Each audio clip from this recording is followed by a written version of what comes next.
नमस्कार शिक्षणप्रेमी मित्रांनो, मी डॉक्टर रमेश चौधरी, शिक्षण सखा या यूट्यूब चॅनलवर आपले हार्दिक स्वागत। काही महत्त्वपूर्ण अपडेट्स आपल्याला निपुण महाराष्ट्र ॲपबद्दल मी आज देणार आहे। एक अपडेट आहे की अशी निपुण चाचणी पहा, ही निपुण यशोगाथा। दुर्दम इच्छाशक्ती जर असेल तर प्रत्येक समस्येवर मार्ग काढू शकतो, हे खरं।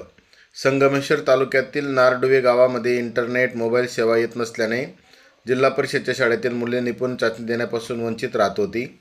ही बाब केंद्रप्रमुख दत्ताराम गोताड यांच्या लक्षात आल्यावर त्यांनी शक्कल लढवत थेट मुलांची परीक्षा झाडावर बांधलेल्या माचावर घेऊन विद्यार्थ्यांच्या चेहऱ्यावर आनंद फुलवला। विद्यार्थ्यांच्या पाठीवर हात ठेवून धीर देणारे शिक्षक, केंद्रप्रमुख अधिकारी असतील तर विकसित भारताचे स्वप्न प्रत्यक्षात यायला वेळ लागणार नाही। नक्की पहा हा व्हिडिओ। अशी अपडेट आपल्याला निपुण महाराष्ट्र ॲपच्या नोटिफिकेशनमध्ये आलेली आहे आणि एक व्हिडिओसुद्धा आलेला आहे की ज्या व्हिडिओमध्ये त्या संगमेश्वर तालुक्यात ज्या गावात इंटरनेट सुविधा नाही त्यांनी वेगळ्या पद्धतीने शक्कल लढवली आणि माचावर वरती रेंज असलेल्या ठिकाणी विद्यार्थ्यांना घेऊन तिथे चाचणी घेतली। एक महत्त्वपूर्ण, एक प्रेरणादायी अशी ही अपडेट आहे आणि अशा समस्यांवर मार्ग काढणारे इनोव्हेटिव्ह टीचर्स पण राज्यभरात आहेत। त्यांचं एक नाविन्यपूर्ण काम या ठिकाणी या ॲपच्या माध्यमातून आपल्यासमोर आलेलं आहे। एक दुसरी महत्त्वाची अपडेट आहे की राज्यातील एकूण 38,03,719 विद्यार्थ्यांपैकी 32,38,342 म्हणजे 85.1% विद्यार्थ्यांचं मूल्यमापन केवळ 5 दिवसात यशस्वीरित्या पूर्ण करण्यात आलेलं आहे आणि ही उल्लेखनीय कामगिरी केल्याबद्दल सर्व शिक्षक, मुख्याध्यापक आणि पर्यवेक्षक अधिकारी यांचं अभिनंदन शासनामार्फत केलेलं आहे। आपल्या समन्वयित, नियोजनबद्ध आणि तत्पर कार्यामुळे संपूर्ण शक्य झालं असे याच म्हटलेलं आहे आणि सर्वांचं अभिनंदन केलेलं आहे। 85% 5च दिवसामध्ये एवढं मोठं काम महाराष्ट्रातील शिक्षकांनी करून दाखवलं, त्याबद्दल हे अभिनंदन आहे आणि अधिकाऱ्यांनी मार्गदर्शन आणि सपोर्ट केला म्हणून हे शक्य आहे असं यात म्हटलेलं आहे।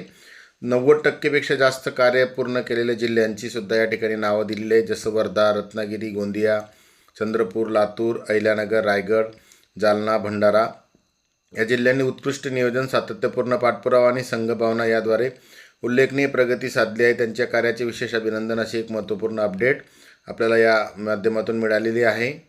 सर्वात महत्त्वाची अपडेट आहे की निपुण महाराष्ट्र अभियानांतर्गत सुरू असलेल्या फेब्रुवारी 2026 अध्ययनस्तर चाचणीची मुदत वाढवण्याबाबत शासनाने निर्णय घेतला आहे की 5 मार्च 2026 पर्यंत वाढवण्यात आलेली आहे।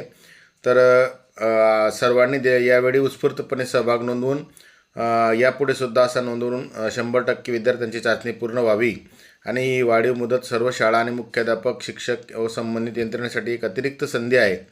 100% सहभाग सुनिश्चित करण्यासाठी आणि गुणवत्तापूर्ण अंमलबजावणीसाठी सर्वांनी प्रयत्न करावेत असे माननीय संचालक SCRT महाराष्ट्र पुणे यांची अपडेट आहे आणि आता 5 मार्च 2025 पर्यंत फेब्रुवारी 2026च्या चाचणीची नोंद करता येणार आहे।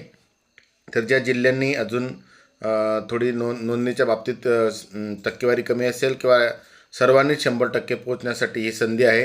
तर अतिशय महत्त्वाची अपडेट आहे। तर सर्व शिक्षक आणि पर्यवेक्षक अधिकारी यांनी या मुदतवाढीचा लाभ घेऊन आपल्या विद्यार्थ्यांची मूल्यमापन चाचणी, निपुण महाराष्ट्राची चाचणी घ्यावी आणि आपला विद्यार्थ्यांचा स्तर नोंदवावा। अतिशय एक महत्त्वपूर्ण अपडेट आहे।